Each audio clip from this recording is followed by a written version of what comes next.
Japan Big Boy Restaurant is one of our favorite restaurant here in Japan kasi we are big and many of us are boys.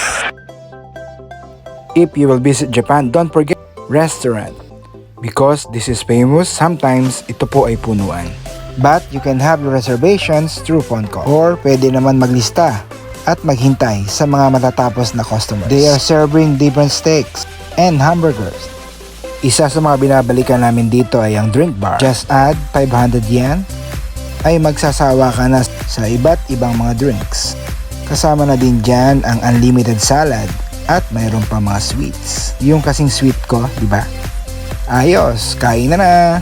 Munting paalaala, wag mo lang subukan i-convert ang mga gagastusin mo. Siguradong baka hindi ka na kumain. Remember, nagpunta ka sa Japan para gumastos at mag-enjoy. Enjoy your time with your family, friends, and relatives.